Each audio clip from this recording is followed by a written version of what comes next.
Saya mau kasih tahu, di dalam Kristus, destinimu lebih dahsyat dari apa yang dialami Adam dan Hawa sebelum mereka jatuh dalam dosa. Teman-teman tahu nggak, Adam dan Hawa belum mengalami kelengkapan dari rencana Allah. Dari mana saya kasih tahu? Logika. Kejadian 1:28 bilang beranak cucu bertambah banyak, betul ya? Tapi Adam dan Hawa punya anak sebelum jatuh dalam dosa atau setelah jatuh dalam dosa? Setelah. Nangkep? Jadi sebelum Adam dan Hawa jatuh dalam dosa, mereka nggak kenal apa itu dosa. Apa itu dosa? Memilih untuk nggak taat, itu dosa. Tapi mereka belum mencapai keseluruhan dari yang Tuhan sediakan. Makanya waktu kita ditebus, kita nggak cuma dikembalikan. Kita nggak cuma dibebaskan dari api neraka. Kita dikasih kesempatan. Kamu bisa ngalamin kemuliaan Tuhan. Kamu bisa mengalami pengenalan akan Tuhan. Dan kamu bisa lihat rencana rancangan Tuhan yang dahsyat digenapi dalam kehidupanmu. Yang mau katakan amin. Karena selama kamu ada di bumi, ingat, kamu adalah ciptaan dari Sang Pencipta. Ada tujuan di dalam kehidupanmu. Yang mengerti katakan amin. Tuhan mau sediakan banyak hal buat engkau. Bahkan sampai buah dari pohon kehidupan, itu bisa disediakan sebagai upah loh. Anda bisa baca.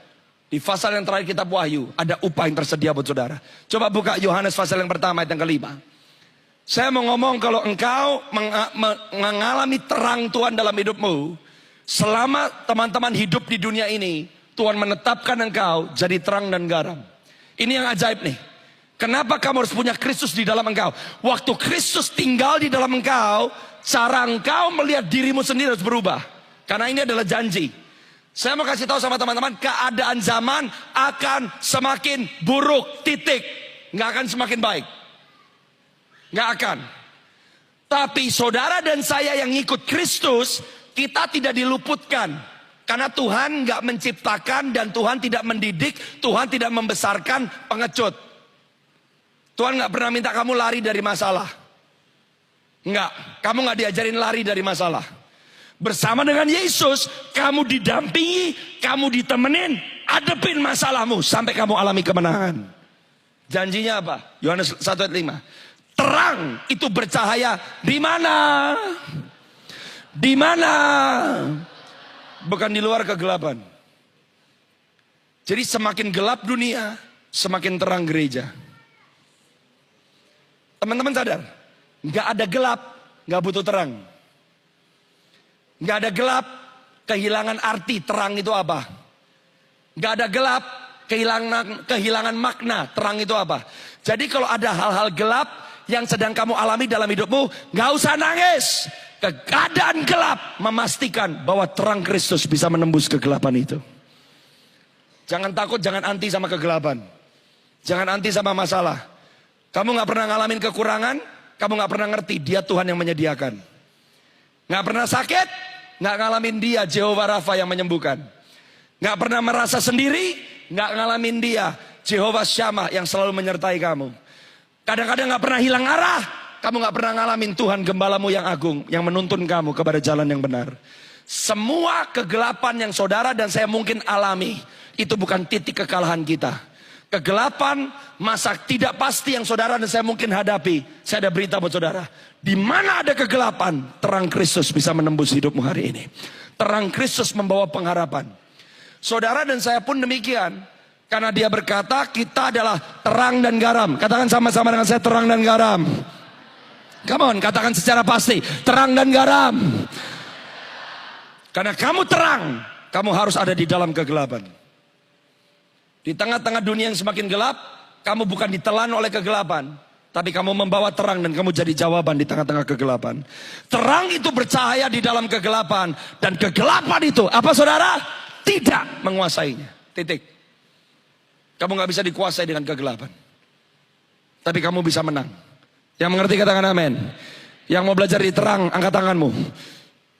Jangan sampai kamu cuma tahu Tuhan, tapi kamu gak pernah kenal Tuhan. Kalau kamu cuma tahu Tuhan, setan lebih tahu Tuhan daripada kamu. Kamu baca Alkitab, setan di dalam Alkitab. Jadi bedanya kamu sama setan apa? Setan gak bisa tunduk sama Tuhan. Orang Kristen yang gak mau tunduk sama Tuhan, kamu gak ada bedanya sama setan. Saya tahu Tuhan, ya dia juga tahu.